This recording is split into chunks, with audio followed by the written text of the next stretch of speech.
livros. Eu viajo bastante, conheço bastante gente.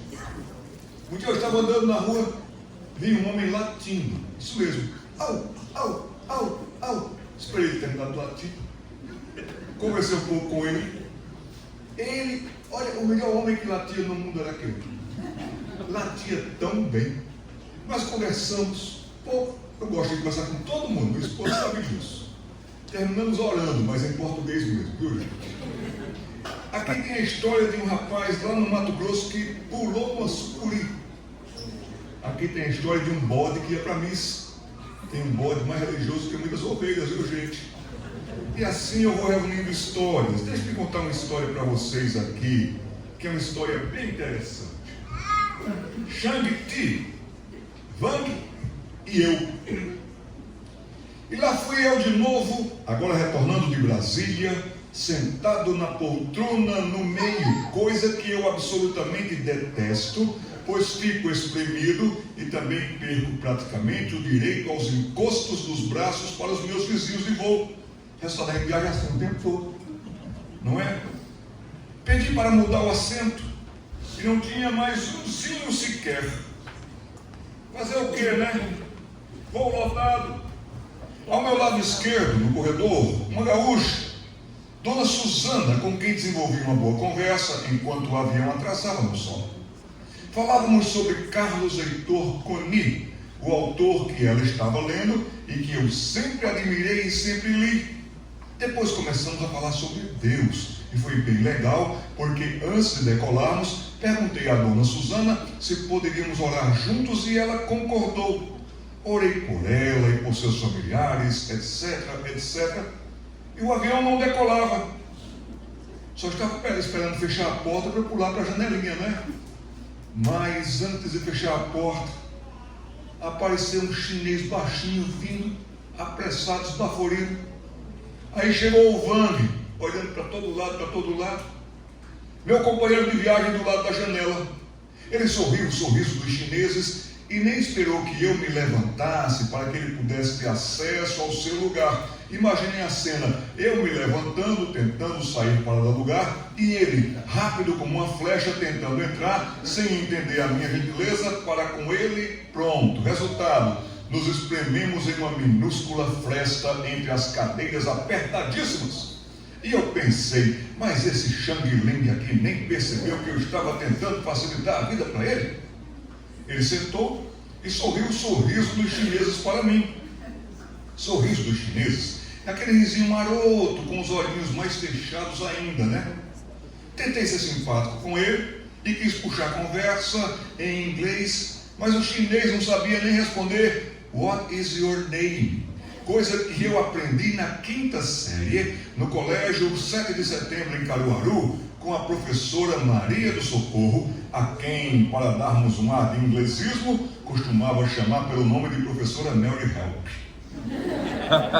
Assim eu perguntei seu nome, se ela era aquela primeira vez no Brasil, se ele estava fazendo turismo, e o chinês, para tudo, só fazia rir para mim. E mais nada.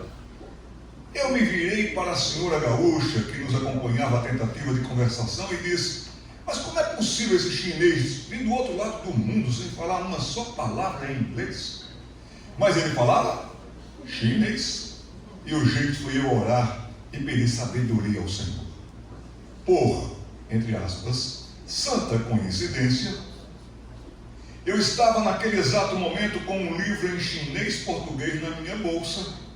Agora explique-me isso. Explique-me por que é que eu, letra A, estava lendo um livro cheio de ideogramas em chinês. Letra B, levei o livro comigo para Brasília. Letra C, sentei exatamente naquele lugar do avião lotado. Claro que foi para falar de Jesus para aquele chinês que estava bem ao meu lado. Perguntei mais uma vez, e silabicamente, mas bem devagar mesmo: What is your name? Ele sorriu de novo. E só. Saquei o meu documento de bolso, mostrei a minha RG, foto e nome, e ele fez o mesmo com o passaporte dele. Sucesso, Wang! Aí eu abri os ideogramas e fui tentando mostrar para ele quando ele viu as letras na língua dele, mas fez uma cara de espanto que até arregalou os olhos e começou a falar em chinês comigo em alta velocidade. E eu olhei e pensei, o jeito é ele auto-evangelizar-se. E eu ia mostrando os ideogramas e ele ia pronunciando as palavras e eu fazia sinal de... E ele respondia que estava entendendo. E ele respondia que estava entendendo. Horrível segurar o microfone e ler livro. Aí mostrei a palavra Shang-Ti para ele. O Deus Todo-Poderoso, o Criador dos céus e da terra. Ele arregalou os olhos e disse, Shang-Ti! E eu disse, yes! Ele agora apontava para o céu e sorria. E eu apontei para o céu, e depois para o coração do Wang. Depois mostrei a palavra em chinês para cordeiro, e procurei fazê-lo entender que era Jesus. Depois eu fui mostrando para ele. Fiz o que pude para que ele entendesse que é possível o Shang-Ti vir para a nossa vida por meio de Jesus Cristo. E por fim, mostrei o ideograma para a Bíblia. E Wang sorria e falava sem parar em chinês comigo. E aí eu quis orar com ele. Let's talk with Shang-Ti. Fechei os meus olhos e ele fechou os dele. Como é que você sabe que ele fechou os olhos? Eu fiz assim. E orei em português por Wang, no poder, na dependência do Espírito Santo e na esperança de que ele descubra mais sobre o nosso grande Deus e Salvador. Por favor, orem por Wang, que ele entenda que não foi coincidência esse dia no Brasil, foi esperança de salvação eterna. Toda vez que eu conto a história de Wang, eu oro por Wang. Não sei onde ele está, não sei nada da família dele, não sei, mas Deus sabe. Pedi que Denise ore conosco, Denise, pelo Wang, pode ser, querida? E vamos orar, intercedendo. Se se lembrar de orar, ore pelo Wang. Façamos isso.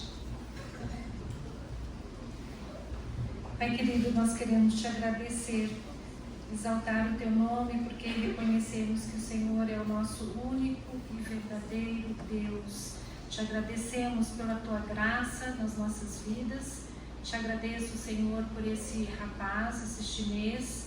Não sabemos, ó Pai, se ele realmente aceitou a Cristo, mas clamamos por esta vida e pedimos que o Senhor possa, Pai, falar ao coração dele, que ele possa ter um encontro real contigo, compreender, ó Pai, o sacrifício de Cristo e te aceitar, ó Pai, como Senhor e Salvador de sua vida. Cuida deste homem, cuida da sua família, e que toda a sua família também possa, Senhor, vir a se render aos teus pés.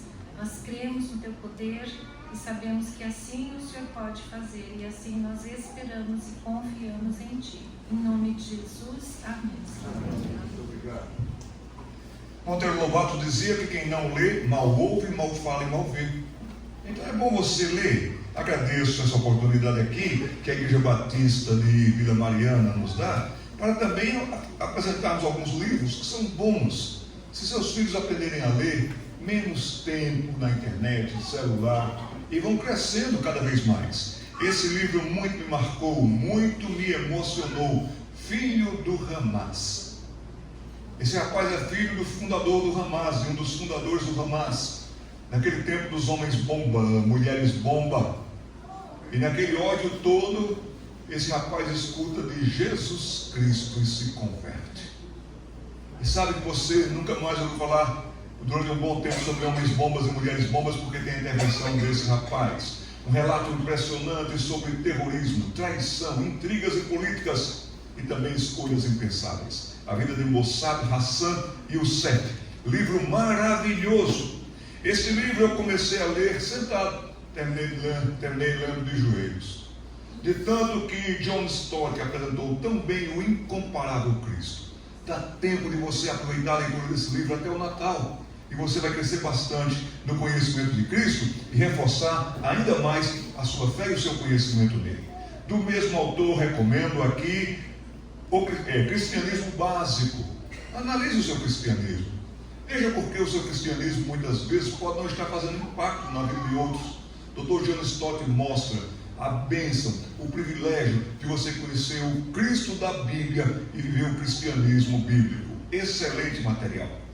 Minha esposa, ela estava preocupada com os seus alunos na classe de escola bíblica dominical, alunos de 7, 8 e 9 anos. E aí ela procurou numa revista, numa editora, e geralmente nós fazemos isso, né? Fazemos um apanhado de editoras para encontrar revistas. E ela disse: eu não estou conseguindo material para dar aula sobre a criação e o Criador como eu gostaria. Eu disse: Priscila, Deus te abençoou com toda a capacidade, menino. Por que você não olha e começa a preparar aulas você mesmo?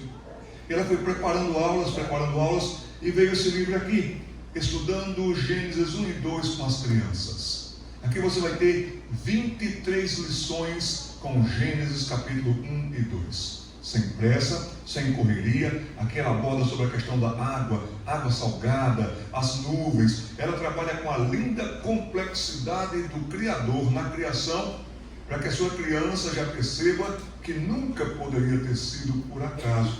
E quando começar a receber informações do darwinismo, ela mesma possa dizer: não, o que eu aprendi foi tão sólido, foi tão consistente. Então aqui você tem quem faz homeschooling, quem também dá aulas no berçário, que estão ali no Fundamental 1 em diante. Vai valer a pena esse livro. O último livro que eu apresento hoje, um livro com a presença e a marca presbiteriana, e eu vou mostrar para vocês. Eu vou pedir que você venha cá, meu irmão, me ajude. Você, isso mesmo. E o irmão também me ajude. Então, aqui, vamos para frente, vamos lá. Segura aqui. Vou pegar a água batismal. Meus dos batistas, eu vou ter coragem de batizar um livro por aspersão. Esse livro é fantástico, muito bom. Crianças pequenas. Aqui tem um desenho, você vai pegar e você então vai, batizando. Que coisa boa! Tá vendo que batismo presbiteriano serve para alguma coisa? Então você vai batizar. Aí a criança vai amar.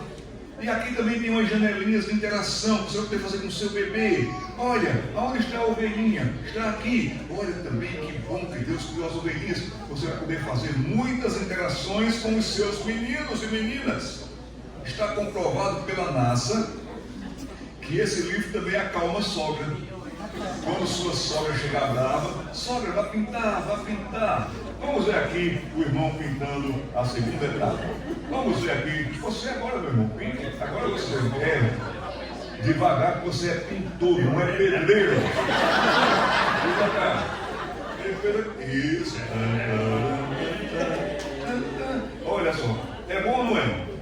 É bom também, já dá mais calma. Você pode fazer isso. Temos mais desses vídeos lá. Obrigado. Depois coloca em forma de cabaninha. Com o vento, com o ventilador vai secar e vai poder usar novamente. Pega essa água fora, por favor. Obrigado. Abra sua Bíblia em primeira carta de Paulo aos Coríntios.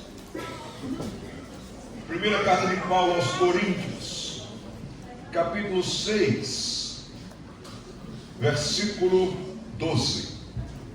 Texto muito conhecido por mim e por você. 1 Coríntios, capítulo 6, versículo 12. Paulo está fazendo algumas recomendações sérias, sinceras, chamando a atenção daquela igreja. E Paulo diz esse texto, que também vai repetir a mesma fórmula no capítulo 10. E ele diz, capítulo 6, versículo 12: todas as coisas me são lícitas, mas nem todas convêm. Todas as coisas me são lícitas, preste atenção, mas eu não me deixarei dominar por nenhuma delas. Aí está também o que eu tinha falado hoje pela manhã, que vocês poderiam acompanhar no Ministério Pequenos Passos, com dicas, com ideias. Anote aí, indique, pastor, se puder colocar no grupo da igreja, para que as pessoas também acompanhem. Você vai ter muitas informações ali, ideias para a classe de escola bíblica dominical. Você fará isso. A igreja em Corinto, a igreja de Corinto, eu não estou brincando, era a igreja que tinha tudo para ser uma bênção para o mundo inteiro. Localização, distribuição. O mundo de então vinha comprar em Corinto. Corinto rivalizava com Atenas. Atenas tinha os pensadores mais filosóficos. Sócrates, Platão, Aristóteles fizeram histórias lá. Mas os filósofos de Corinto eram os filósofos pragmatistas. Como é que faz? Como é que melhora? Como é que você pode vender mais na internet? Então seria mais ou menos essa prática, a prática da filosofia de Corinto. Corinto era um centro comercial fantástico, ou seja, tinha uma localização estratégica, tinha uma condição privilegiada, uma das cidades mais ricas e movimentadoras de dinheiro no Império Romano. Na igreja de Corinto, aqueles membros tinham todos os dons, diferente das nossas igrejas. Mas é nessa igreja que Paulo vai precisar falar muito bem, destacar claramente sobre o amor. Porque é muito fácil em Corinto amar o dinheiro, que é a raiz de todos os males. É muito fácil, e João poderia chegar em Corinto e dizer: não ameis o mundo nem as coisas que no mundo há. Concupiscência dos olhos, concupiscência do coração, da carne, de tudo isso tinha em Corinto. Os de Corinto estavam tentando fazer com que a vida acontecesse de maneira cristã no domingo, e na segunda-feira você podia exercer de qualquer modo e de qualquer maneira.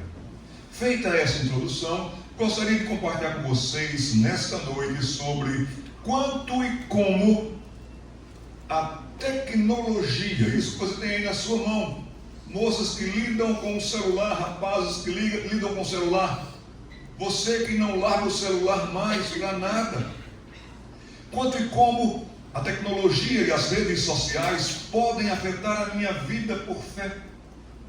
É lícito ter celular? É. É lícito ter redes sociais? É. Todas as coisas me são lícitas. Mas cabe a você a responsabilidade, cabe a você, moça, rapaz, jovem, a responsabilidade de eu não me deixarei, e a palavra é muito forte, dominar por nenhuma delas. E todos nós já vimos que aqui está um potencial de domínio muito, muito, muito grande. Assim sendo, uma vida piedosa é o projeto de Deus para a minha existência, com significado e com frutos. Que enquanto eu aqui exista, mesmo numa cidade como São Paulo, tão diferente, tão difícil, tão corrida, mas eu posso ali viver para o louvor da glória de Deus e que a minha existência faça sentido, que a minha existência marque presença. Em primeiro lugar, tudo para se viver esta vida e para se viver a eternidade. Lutero tinha no seu calendário, ele dizia: o meu calendário é formado de 2 dias. Apenas 2 dias marcam o meu calendário. Este dia de hoje e aquele dia da volta de Cristo. Este dia e aquele dia. Então ele procurava viver cada vez mais este dia, centrado no que ele poderia fazer para Deus, para a glória de Deus. Quantas vezes nós já perdemos o hoje? Quantas vezes olhamos para trás e temos uma coleção de ontens que realmente foram perda de tempo, perda de rumo, perda de propósito? Quantas coisas você tentou fazer lá atrás, não conseguiu fazer, e você lamenta? Quantos textos, quantos estudos, quantos cursos, quantas coisas você tentou fazer no hoje e foi adiando para amanhã? Mas para se viver esta vida e para se viver a eternidade, tudo se resume a 2 letras que formam a palavra fé. O justo viverá por, e sem fé é impossível. Então não adianta cantar bonito, sentar bonito, chegar bonito na igreja, dar um dízimo bonito até, mas sem fé. Uma fé operante, uma fé que é vista, uma fé que é vivenciada. Então essa pessoa realmente estará somente vivendo, quem sabe, de uma aparência. Jesus Cristo uma vez repetiu o que o profeta Isaías tinha dito até: esse povo honra-me com os lábios, mas os seus corações estão longe de mim. Aqui nós temos uma informação através de João o apóstolo, e esta é a vitória. Não tem outra, impossível de ter outra. Ninguém conseguirá vencer o mundo e seu sistema, o mundo e seus esquemas, senão a fé. E esta é a vitória que vence o mundo, a vossa fé. Como anda a sua vida por fé? Como você tem exercitado a sua vida por fé?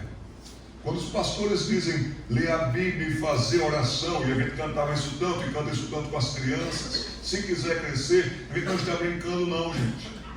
Um dia sem a palavra, uma semana sem a leitura, e nós vamos nos atrofiando, e nós vamos nos esfriando, e nós vamos nos acomodando. É a palavra de Deus que vai fazendo um scanner na vida da gente. Wolfgang Goethe, poeta alemão, disse: eu já li muitos livros, mas esse livro me lê. Então, moço, rapaz, senhor, senhora, um santo hábito. A palavra de Deus nos diz: habite ricamente em vós a palavra de Cristo. E a palavra de Cristo habitando em nós, ela trabalha nos hábitos certos e nos dá resistência para aqueles que querem se transformar em hábitos perniciosos. João vai mais adiante, e no próximo versículo ele mesmo diz: e quem é que vence o mundo, senão aquele que crê ser Jesus, o Filho de Deus? Fé em Jesus. Jesus, o Filho de Deus. Saber que Deus amou o mundo de tal maneira que deu o seu Filho unigênito, Jesus Cristo. Mas uma vez Jesus também fez uma pergunta. E Jesus era uma pessoa de fazer perguntas. Ele faz perguntas para nós, reunidos nesse dia de hoje, em Atibaia, São Paulo, no século 21, no ano de 2024. Essa pergunta está ecoando pelos séculos. Quando vier o Filho do Homem, achará porventura fé na terra? Jesus, passando os olhos na sua casa, achará fé na sua casa, na sua vida jovem, na sua vida adolescente? Será que Jesus pode ver fé na sua vida, fé transformadora, fé salvífica? Ou você é tão somente como aquela figueira, cheia de folhas que aparentava ter fruto, mas quando procurou, não tinha fruto algum? Será que você vai encontrar com seu filho no céu? Será que você encontrará com a sua filha no céu? Você vai para o céu? Você chegará no céu? Somente pela fé, somente por Jesus, a fé centrada, vívida, real no Filho de Deus, Jesus Cristo. E a fonte da fé que agrada a Deus, foi Ele quem dispôs ao mundo. Não é do seu jeito, não é do meu jeito, não é no Evangelho que eu viva, que eu queira viver ao meu modo, mas é no único e certeiro Evangelho, que é o poder de Deus para a salvação. E esta fé, leiamos todos: fé no Filho de Deus, através da fonte da revelação da sua vontade e verdade, a sua palavra. É aquela palavra escondida como um tesouro, é aquela palavra que vem e que marca a sua vida. A pergunta é: você crê? Como você crê? Se você crê do seu jeito e eu creio do meu jeito, nós vamos morrer abraçados. Mas se você crê, como está nas Escrituras, o Cristo das Escrituras, aí você vai ver toda a diferença, e eu também, e somos irmãos em Cristo. Então, não basta dizer, eu creio em Jesus Cristo. O Brasil é do Senhor Jesus. Deus é justo, alguma coisa que saiu em muitos adesivos do carro. Deus é fiel e justo para mim, embora eu não seja fiel e justo para com Ele. Mas o Novo Testamento, para que você possa confirmar com a sua vida, a sua fé, o Novo Testamento lhe dirige perguntas. Perguntas que você precisa responder. o que você sabe sobre Jesus Cristo? Os muçulmanos sabem sobre Jesus Cristo. Os ateus sabem sobre Jesus Cristo.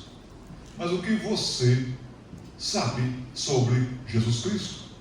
Jesus Cristo fez essa pergunta para os seus discípulos: que dizem as pessoas que eu sou? E veio de tudo. Veio de tudo. Uns disseram: tu és Elias.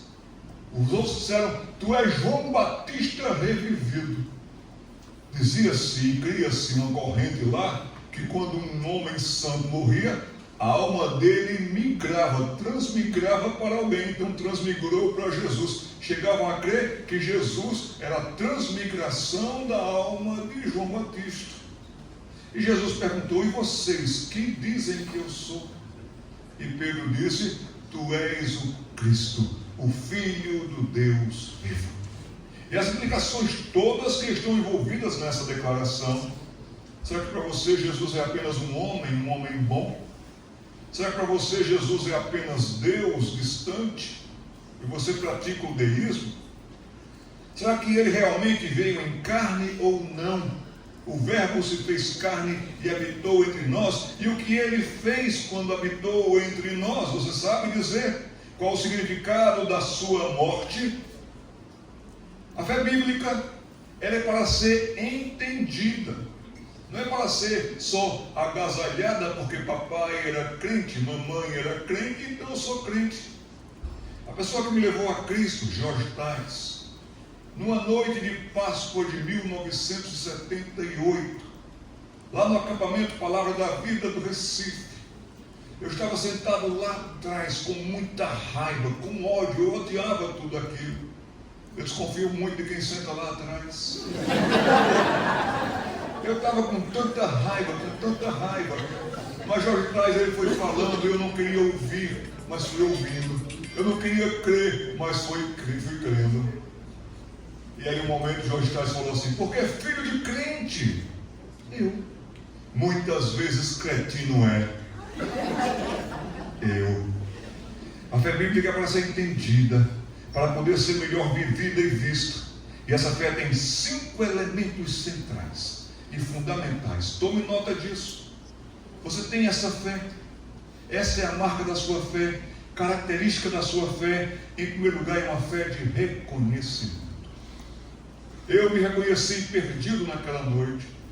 Eu me reconheci inimigo de Deus naquela noite. Eu me reconheci sem chance. Se o chão abrisse naquela noite e eu morresse naquela noite, eu reconheci que eu iria para o inferno, porque os meus pecados fazem separação entre a minha pessoa e o Deus Santo. Eu reconheci tudo isso. Eu fui reconhecendo que eu fui um mau filho. Eu fui reconhecendo que eu fui um mau aluno. Eu fui reconhecendo tudo isso. Isso em questões de uma rapidez imensa, mas eu fui reconhecendo. Mas reconheci quando o pregador anunciou Jesus Cristo com o seu sangue que nos purifica de todo pecado. E reconheci que Jesus é poderoso o suficiente para nos fazer novas criaturas quem está nele. A fé cristã é uma fé de reconhecimento e continuamos reconhecendo. A fé cristã é uma fé de compromisso. Já não vivo eu, mas Cristo vive em mim. A fé cristã, ela não exige tanto conhecimento no começo, ali que você já conheça tudo, saiba tudo. A fé cristã não exige conhecimento, a fé cristã exige obediência. Logo no primeiro momento que você crê, agora você passa a obedecer. E agora o seu desejo é de saber mais, para obedecer mais e melhor. Aí vai vindo o conhecimento, mas é de um compromisso. A fé cristã, em terceiro lugar, é uma fé de dedicação a um Senhor, Cristo, o que implica, como lhes disse, obediência. Se eu estou fazendo propaganda de livros, é porque eu gostaria que vocês lessem. Mas tem um livro ali chamado A Bíblia, a Fé e a Bíblia no Brasil, do Frederick Glass. Aventuras com a Bíblia no Brasil. Frederick Glass, um inglês, chega no Brasil sem Cristo, desce no Rio de Janeiro, no Porto do Rio de Janeiro. Primeiro dia dele no Brasil, e o primeiro capítulo, meu irmão, aquele inglês, eu nunca vi uma pessoa ser tão confundida e sofrer tanto. Já queria voltar para a Inglaterra no primeiro navio. Mas aí aconteceu uma transformação na vida desse homem. E esse homem vai ser um dos maiores evangelistas que esse país já teve. Um colportor. Pessoa maravilhosa, dedicou a sua vida a Cristo. Agora ele sabia que tinha um Senhor para servir e seguir. Em quarto lugar, essa fé de perseverança, de esforço e de prioridade. 3 palavras que estão sumindo do vocabulário cristão com a gente e para a gente. Perseverança é tão sério que Jesus Cristo disse que aquele que perseverar até o fim é que realmente demonstrou que creu e será salvo. Esforço, prioridade.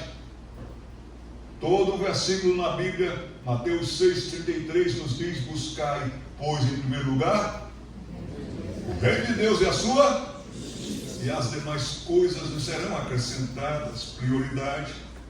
E é uma fé de confiança. Ainda que eu passe pelo vale da sombra da morte, ainda que. Hoje à tarde, minha esposa e eu tivemos uma experiência marcante com a minha mãe, sogra da minha esposa. A nossa mãe tem 86 anos, já está bem débil nos seus pensamentos. Ela recorda, não recorda, lembra, não lembra. Fui com meu outro irmão, ela está numa casa de repouso aqui. E ele até nos disse, ele é médico: nos preparemos para o dia que ela não vai lembrar mais da gente. Ela lembra ou não lembra? Ela só lembra o momento, ela não vai lembrar o ontem. Se perguntar: Dona Alzira, o que aconteceu hoje à tarde? Ela não vai saber o que aconteceu hoje à tarde, mas apagou tudo, é só o momento, esse momento aqui. Nós passamos umas 2 horas ali com ela hoje, e o que nós cantamos, e o que nós lemos, estava tudo no coração e na mente daquela mulher. É o que lhe sustenta, é o que lhe dá toda a condição de que, ainda que você passe pela demência, ainda que você passe pelo Alzheimer, você não temerá mal algum, porque o Senhor se comunicará com você. O Espírito Santo confirma com o nosso espírito que somos filhos de Deus. Fiquei pensando, reverendo Darcy, como deve ser horrível a velhice, e quando vem a demência, e quando vem o Alzheimer, de quem voltou as costas para Deus. E vocês precisavam ver a alegria com que a minha mãe cantava, não era verdade? Isso é uma alegria bonita, bonita. E está acontecendo uma coisa com ela agora. Ela não consegue mais ler a Bíblia. Então essa Bíblia que você tem aí em mãos, ela não consegue mais ler. Aí meu irmão comprou uma Bíblia infantil para ela. Uma Bíblia que tem as figurinhas, as historinhas e tudo. E ela lê a história do Jonas. Cada vez que ela lê a história do Jonas, ela lê assim: mas olha o que aconteceu, que coisa impressionante. É como se ela tivesse ouvindo aí pela primeira vez.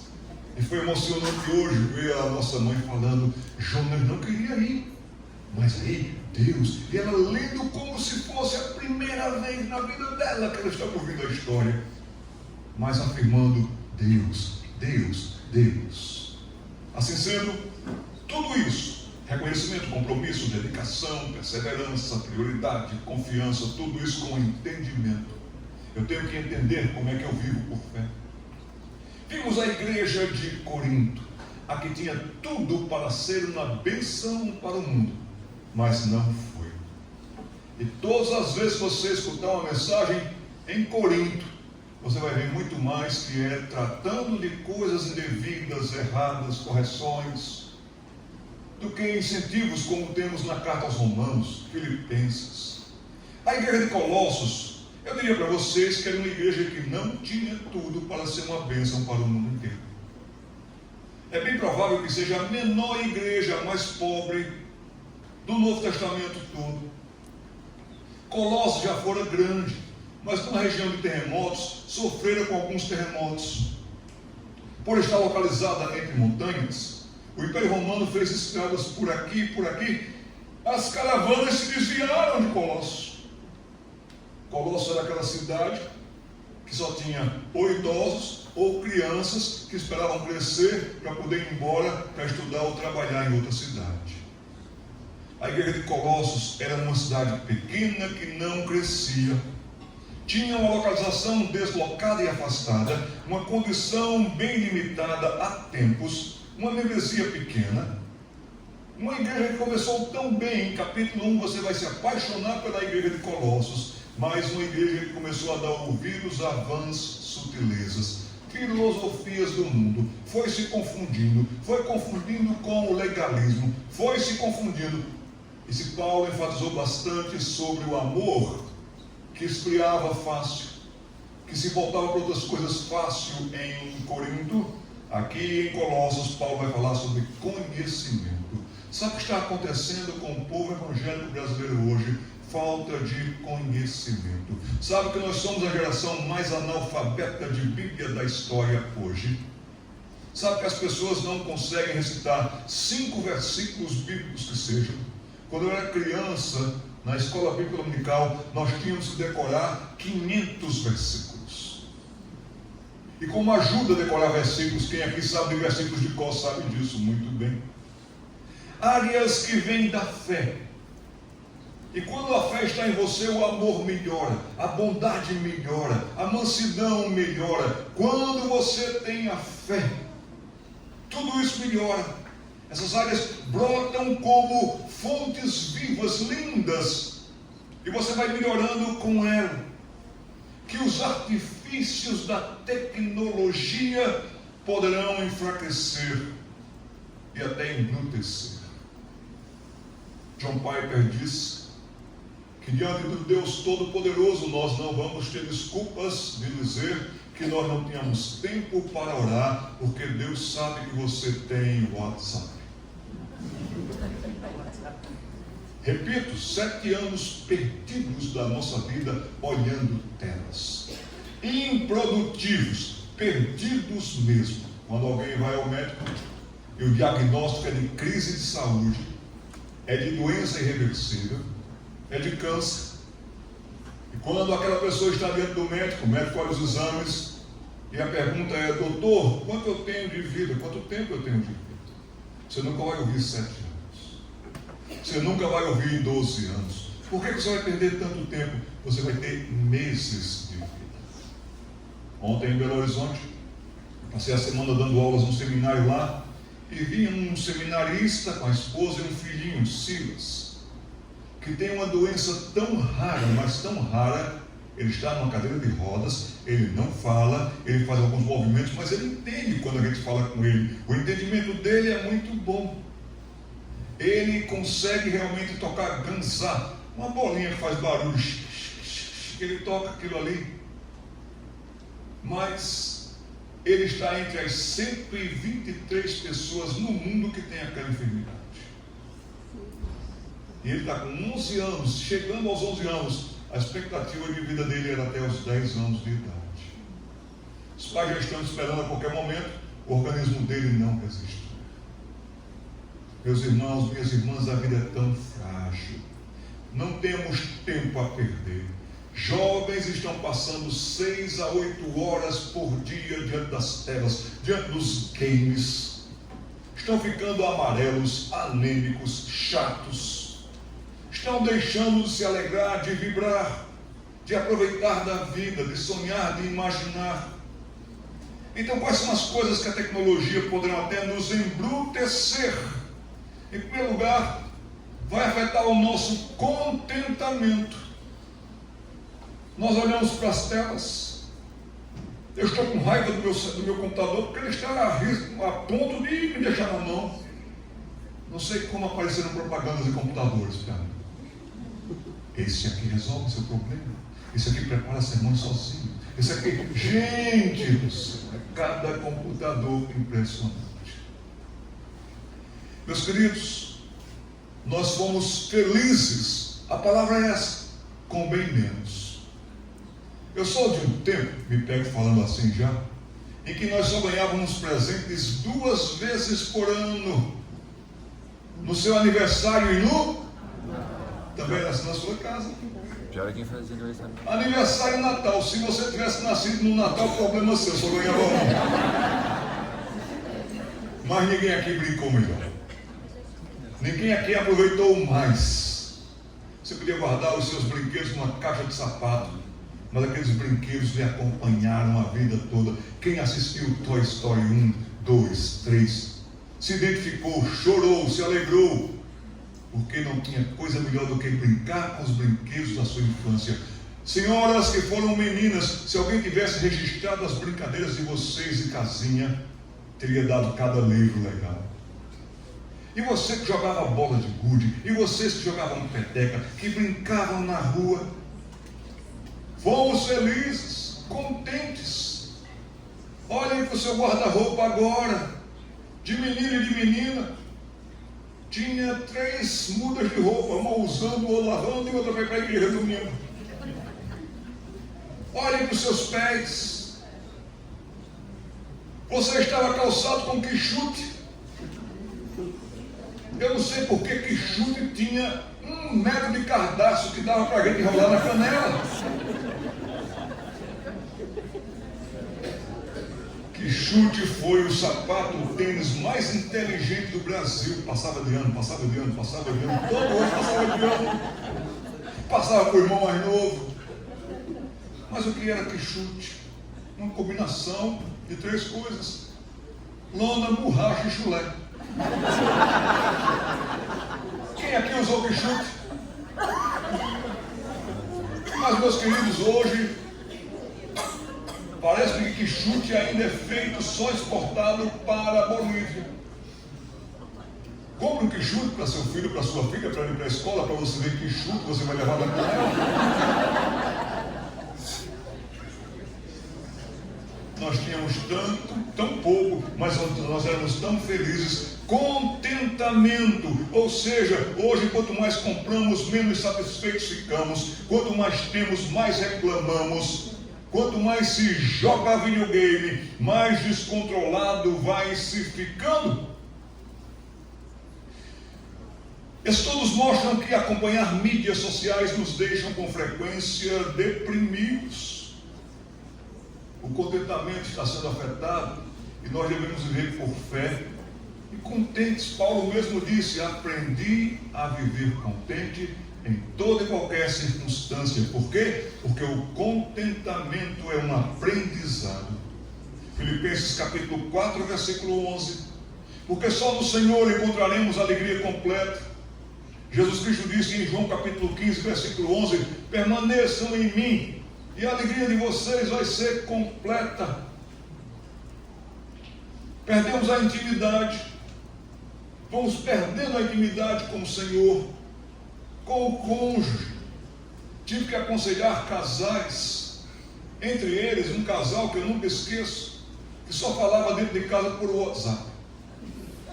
A que ponto chegamos? Quanto mais interagimos online, mais ansiamos mesmo por uma intimidade face a face. Foi tão bom passar esse dia aqui, sem precisar depender de celular. Jogaram futebol, tomaram banho de piscina, conversaram com pessoas que você nem sabia que frequentava a mesma igreja que você frequenta. Devemos ter mais encontros como esses, e na semana que vem tem mais. Incentive quem ainda está em dúvidas de vir, para vir. Mas quanto mais interagimos online, mais a amizade, face a face, vai ficando difícil, vai ficando sem assunto. As pessoas vão ficando como que se esquivando de conversas, porque não sabem conversar mesmo. Vamos perdendo a capacidade da interação que ajuda, que anima e que desperta ideias, sonhos, confianças, desejos. Nós vamos perdendo a capacidade de notar o próximo. Não olhamos mais nos olhos das pessoas. Todos aqui, não importa a idade, já se sentiram realmente contrariados, entristecidos, constrangidos de você falar com a pessoa e a pessoa nem olhar no seu rosto. É triste isso. Seus filhos estão fazendo isso direto.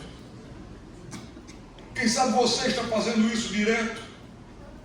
Aí como nós vamos amar como Cristo de fato quer que nós amemos?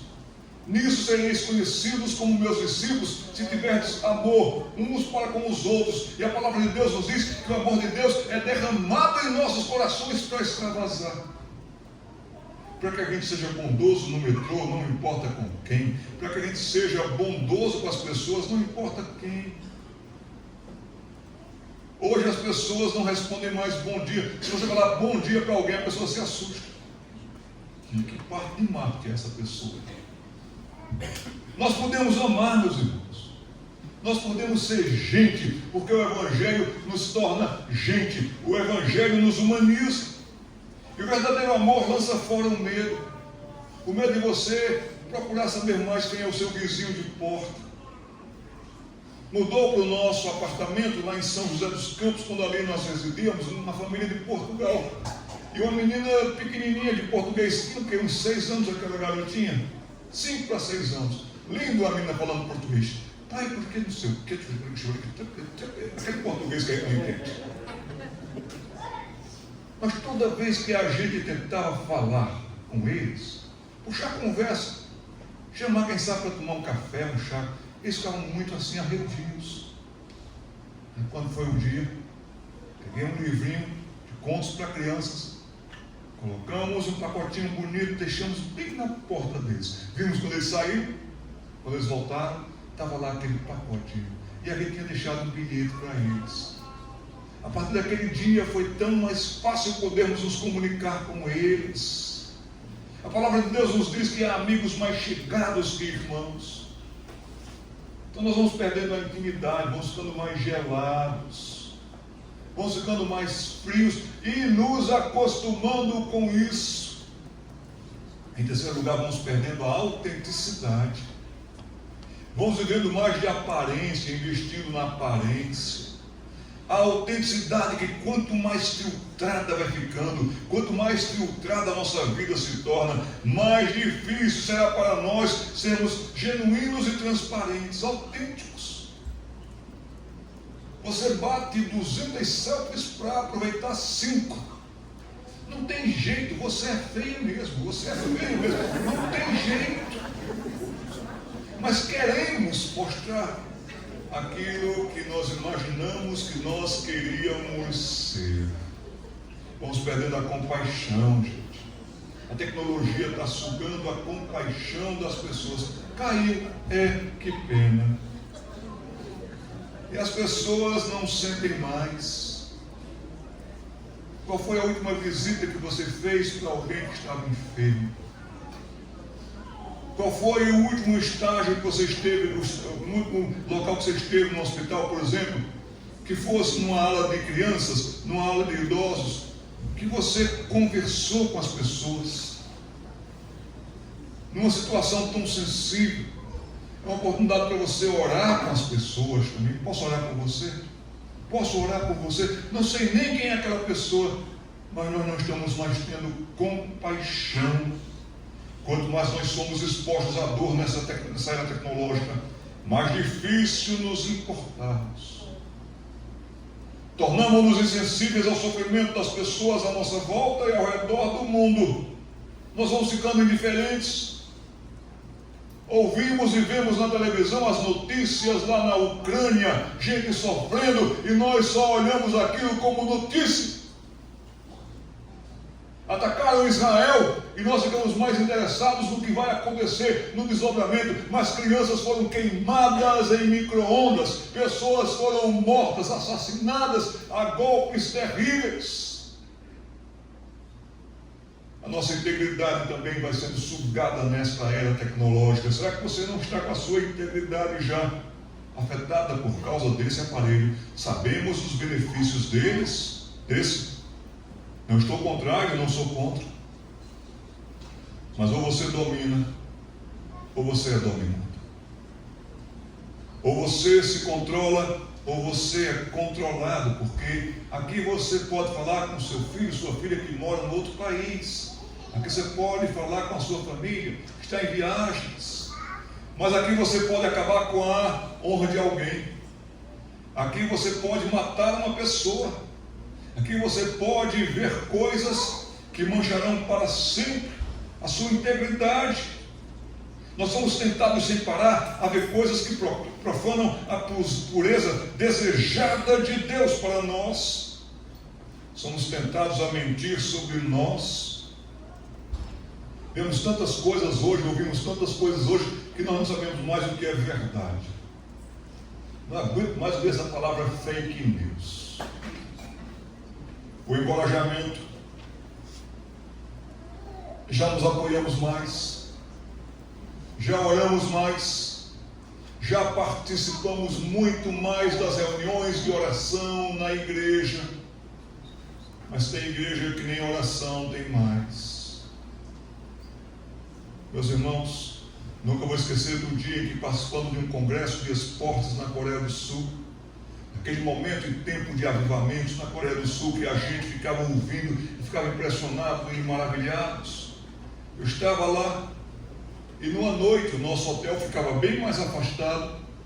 Estávamos numa região como que de periferia, porque era época de Olimpíadas, todos os hotéis estavam cheios, então onde dava estavam colocando pessoas. Ficamos bem distantes.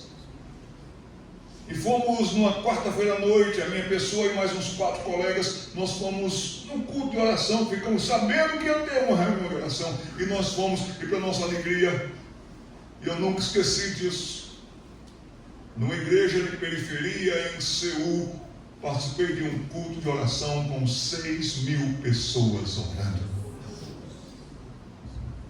Estamos perdendo isso, arrumamos desculpas demais para não orar, para não vir orar. Mas muito cuidado com a palavra desculpa, porque cada vez que você utilizar desculpas, saiba que ela se transforma em 10 culpas contra você. Agora, não encorajamos mais ninguém, mas a crítica online, ela sai. Constantemente incentiva a que nos concentremos nas fraquezas, nos defeitos e nos fracassos dos outros, em vez de encorajá-los.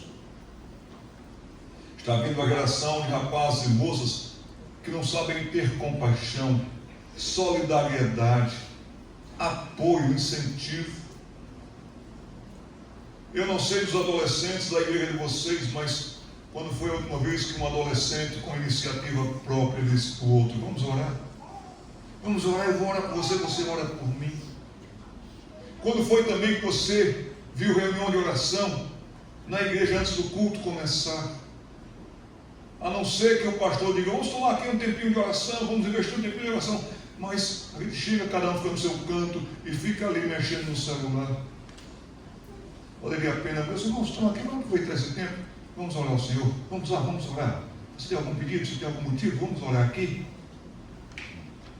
O progresso na vida cristã também tem caído bastante por causa da era tecnológica. A vida cristã ela é composta de verbos fortes, ou seja, é correr, buscar até encontrar, resistir, combater, perseverar, participar integrado, contribuir, manusear bem a palavra, a espada da verdade, a palavra da vida, como está lá em Filipenses capítulo 2, versículo 16, que você preserve a palavra da vida. Definitivamente não faz parte da vida cristã o que anda fazendo parte da vida de muitos hoje aqui com relação à vida por fé. Nesses tempos de consumo alto de tecnologia, vemos em várias ocasiões a vida cristã esvaziada, sendo tomada de assalto pela dúvida e marcada pela indiferença. Impressionante a última estatística que eu estava lendo sobre a situação dos crentes norte-americanos. 20 milhões de crentes nos Estados Unidos se consideram desigrejados. 20 milhões, meus irmãos, é mais do que a população de países indiferentes à vida na igreja e com os irmãos. Isso também afeta a nossa adoração.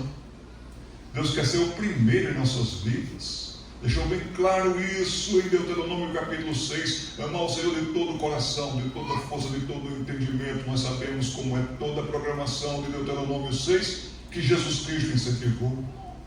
Porém, cada vez mais as pessoas têm dificuldades para seguir a Jesus em um mundo voltado para si mesmo. Sim, negar-se a si mesmo vai se tornando uma das questões mais sérias, importantes e humanas de uma existência que vai sendo mais desprezada de todos os tempos. Eu negar-me a mim mesmo? Não, eu vivo para mim. O centro do universo é o meu umbigo. Pela ótica das lentes das selfies, nós vamos montando ídolos no coração. Sim, a idolatria é uma das mais perigosas formas reais de idolatria moderna, que rapidamente corrói a temperança e a modéstia. Gastamos demais conosco, investimos de menos cada vez mais em missões. Queremos ser, viver, estar e ser como o mundo está sendo, como o mundo está funcionando. Não temos descansado, vivemos cansados, porque agora nós vemos o mundo na ponta dos dedos e isso é avassalador, de tão empolgante. Não descansamos mais, não paramos mais de procurar, de buscar por algo ou além. Deixa eu ver mais uma vez aqui na internet, deixa eu dar uma olhadinha. Aí, meu querido, não tem jeito, não tem como. Um dos versículos mais curtos da Bíblia é Efésios 4:27. Talvez você não lembrasse do endereço, mas você sabe do versículo. Quer ver só? E não deis lugar ao diabo. Tão curto. Está na palavra, Efésios 4:27. Ele só quer uma brecha, uma oportunidade. E ele vai instalando dúvidas, ele vai instalando vaidade e egoísmo, ele vai instalando egolatria.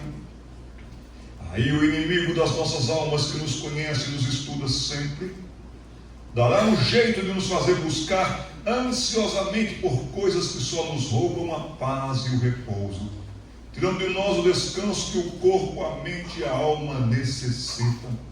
Uma geração de ansiosos, crianças ansiosas, adolescentes ansiosos, a geração mais ansiosa de todos os tempos.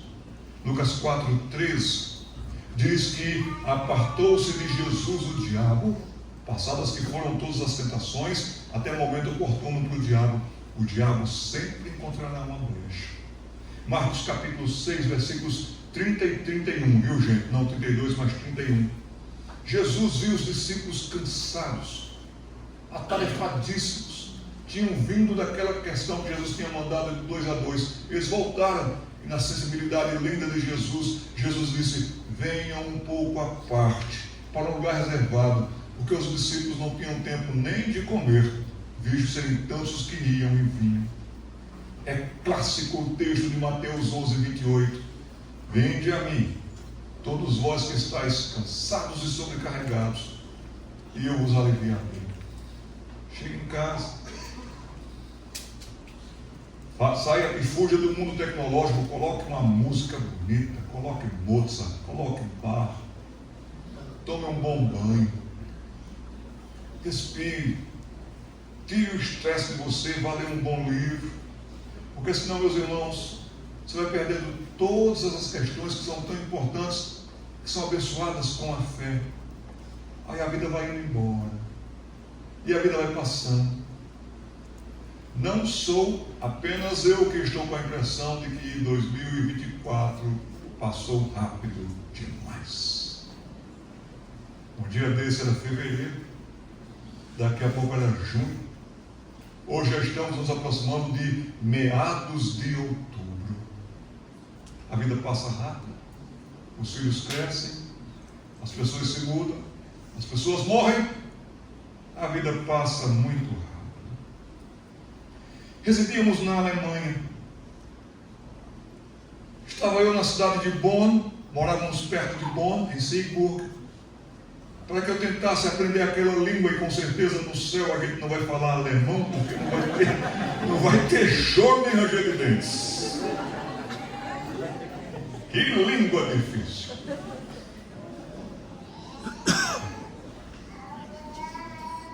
Mas foi a bolsa que eu tive. E lá fomos nós, um casal de idosos, Otto Seiler, Francisca Seiler, nos deram guarita. São nossos pais alemães. Morremos de carinho e de saudade por o seu Otto e Dona Francisca. Depois eu consegui entender um pouquinho aquela língua. Depois nós fomos de Bonn para perto de Frankfurt. Mas quando foi um dia, chegou uma correspondência, uma carta. Seiler, ele escrevia muita carta, ele não era de internet, tudo estava começando ainda, anos 90.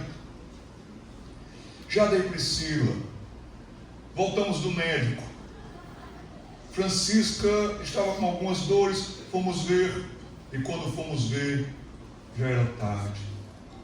Um câncer se instalou em estado rápido e brutal. Depois outra carta, Jader, Priscila, venham se despedir de Francisca. Fomos, passamos uma tarde lá, não foi? Choramos. Foi um tempo, reverendo Darcy, de despedida, mas nunca nos esquecemos de cada momento daquele dia. A próxima correspondência já foi: o funeral de Francisca vai ser tal dia, tal hora. E nós fomos tristes. Participamos do velório e fomos deixar, então, o corpo de Francisca Sayler no cemitério lá de Siegburg. Eu não sei porque eu vi uma lápide no cemitério de Siegburg. Passei e eu comecei a ler lápides.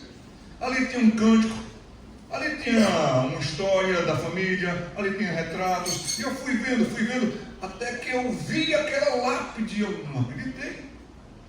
Priscila, é isso mesmo que está escrito aqui? E a pessoa mandou colocar na sua lápide, entre tosses, quem sabe, agonias, quem sabe, falta de fôlego, quem sabe, não se esqueça da minha lápide, olha a minha lápide, coloque a minha lápide para que todo mundo que passar, vendo, leia e veja. Que lápide foi aquela? Kann es leben und zu verlieren. Hat gekämpft und gekämpft, aber hat immer verloren. Ist gestorben, aber ruht nicht. É muito triste.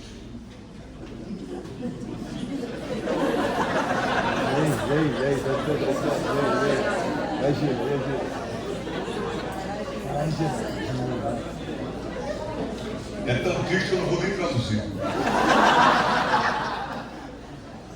Mas aquela pessoa mandou colocar na sua lápide: entrou na vida para perder, lutou e foi derrotado sempre, morreu e não descansa. Que lápide desgraçada é essa, meus irmãos? Como é que alguém faz isso? Entrou na vida para perder, lutou, foi derrotado sempre, morreu e não descansa.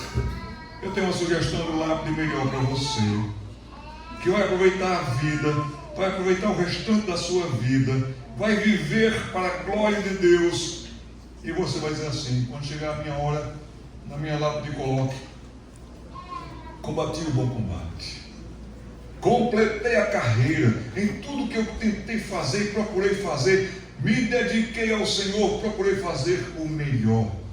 Pai, mãe, filho, empregado, funcionário, patrão, completei a carreira. Já agora a coroa da justiça me está preparada, e não somente a mim, mas a todos quantos amam a sua vida. Encerro com essa história.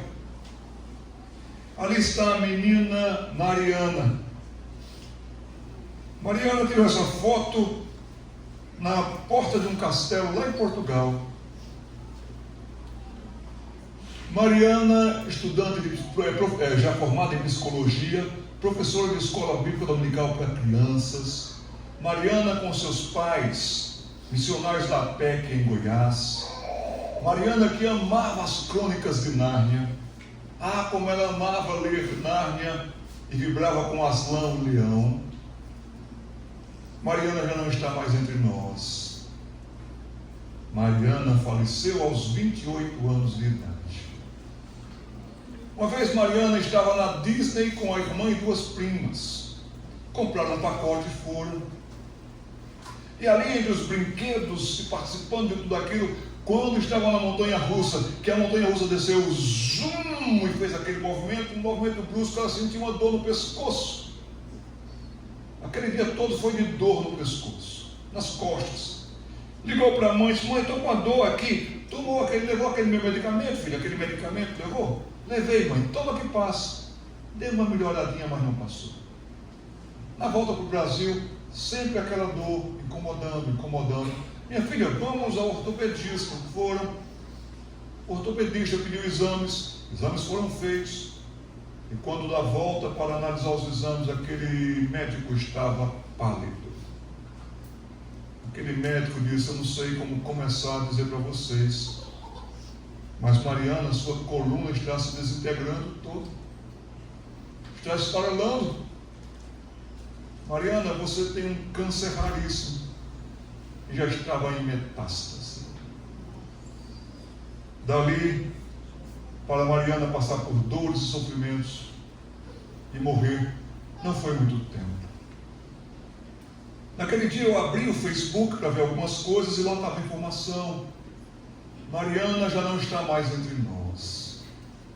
Filha de missionários, menina querida, ela fazia um chás de boneca com as meninas, deixava o ambiente tão lindo, e ali as meninas vinham com as suas bonecas. Me conta a história da sua boneca. Aí eu veio da minha avó no Natal e contava, e Mariana então dava dicas para as meninas: como se senta, como se veste, como se levanta, higiene. Fazia isso com meninas de 8, 9, 10 anos. Vocês conhecem a famosa música Toque, Toque, Toque, não é possível. Toque, toque, toque, alguém tem que cantar melhor, senão vai pro purgatório. Toque, toque, toque, alguém me bate a porta. Toque, toque, toque, alguém deseja entrar. É o mal querendo lugarzinho. Não, não, não, você não pode entrar. Mas toque, toque, toque, alguém me bate a porta. Toque, toque, toque, alguém deseja entrar. É Jesus querendo a casa toda. Sim, Senhor, ó, vem em mim morar. Quando soube do falecimento da Mariana, escrevi esse texto. Toque, toque, toque, alguém me bate a porta. Chegando no hotel onde estamos hospedados, depois de um dia de intensas caminhadas, aciono o Facebook e fico sabendo que a menina Mariana Moraes já não está mais entre nós. Esta manhã partiu para estar com o Senhor, o que é incomparavelmente melhor. Conheci a família da Mari quando fui preletor em um congresso da OANSE em Goiânia. Seus pais eram dedicados batalhadores no Ministério Infantil naquela cidade e região. Amei saber da história da menina Mariana e seus chás para as meninas, quando tratava da fé e da feminilidade com as meninas de uma maneira bíblica, tranquila, orientadora e bela. E fazia isso muito bem, na segurança e ternura de uma professora para com crianças, na fé e para a vida. A partir daí, a nossa amizade com a família firmou-se mais ainda, também por causa da enfermidade, que todos passamos a acompanhar, orar, torcer e esperar contra o tempo. Cada cirurgia, cada noite que Mari quase não dormia direito, era nossa também. Mas que resistência teve esta menina e que fé! Seus pais e irmãs são exemplos para nós. Confesso que sentia-me pequenininho perto deles e sua fé aumentada, firmada, ampliada pelo Senhor. Sim, oramos, sim, esperamos. Cada melhorazinha era para nós motivo de grande alegria. Só em saber que se alimentaram um pouquinho, que levantaram um pouquinho mais disposta, já nos alegrava o coração. Creio que muita gente do Brasil orou por Mari e também do exterior, pessoas rogaram por ela. Não temos orações fracas. O amor de Deus é eterno e sábio, e Ele sabe o que faz. Atendeu e atenderá nossas orações de uma maneira que todos aprenderemos mais sobre a fé e a fragilidade da vida nesse lado de cá, de uma efemeridade tal que nos leva a pensar: a vida é mesmo curta. Nunca vimos Mari reclamar, nunca vimos sua família reclamando. Seguiam todos eles trabalhando pela causa de Cristo entre cirurgias, internações, medicações e noites insones. Eu não sei quando Mari aprendeu a cantar toque, toque, toque. Mas hoje foi a vez de ela fraquinha, bem fraquinha, não resistir mais e começar a subir as escadas douradas de um grande e lindo castelo. Aí ela foi subindo, passou as nuvens, passou a galáxia e foi seguindo. Nem ouvia mais do lado de cá nós chamarmos: Mari, vem, Mari, volta. Mas Aslan chamou mais forte e de maneira incomparavelmente bela: Mari, vem. E que doce e poderosa voz ele tem. Aí, quando foi o último degrau do suspiro, ela chegou à porta do castelo. Timidamente alcançou a maçaneta de toque e bateu. Toque, timidamente. Depois, toque, de novo, com mais firmeza. E uma voz lá de dentro perguntou: quem é? É a Mari, lá de Goiás. Passou pelo Calvário? Passei. Confiou no Cordeiro? Confiei. Confessou o Leão de Judá? Confessei. Passou pelo vale da sombra da morte. Passei, mas não tive medo algum, porque o meu bom pastor passou comigo, segurando firme a minha mão. Aí a voz lá de dentro disse: toque de novo. E ela tocou mais uma vez. E uma linda melodia angelical, com um arranjo de outra dimensão de tão belo, começou a tocar, como uma orquestra, a famosa música Toque, Toque, Toque, e todos cantaram com um coro lindo: toque, toque, toque, a Mari está à porta. Toque, toque, toque, a Mari pode entrar. Por Jesus ter salvo a sua vida, sim, Senhor, aqui é o seu lugar. E a porta se abriu. E ela entrou e o viu. Olhou para os lados e olhou para ele. Eu ainda não ouvi, mas tenho certeza que ela disse: uau! Até breve, querida menina Mari. Com lágrimas escrevo isso. A pergunta que eu lhe faço é: a sua vida está valendo a pena? A pergunta que eu lhe faço é: um dia você, seus filhos, cada um de nós estará diante daquela porta. A porta vai se abrir. Você responderá as perguntas. Que assim seja na sua vida, na minha vida, e que em nome de Jesus nada nos atrapalhe, nada interfira, nada nos desvie do foco. Meus irmãos, como famílias, corramos com perseverança a corrida que nos está proposta, olhando firmemente para o autor e consumador da nossa fé, Jesus Cristo. Seja o seu combate longo ou breve aqui, não se desanime, vá firme, Deus será por ti. Em nome de Jesus. Amém.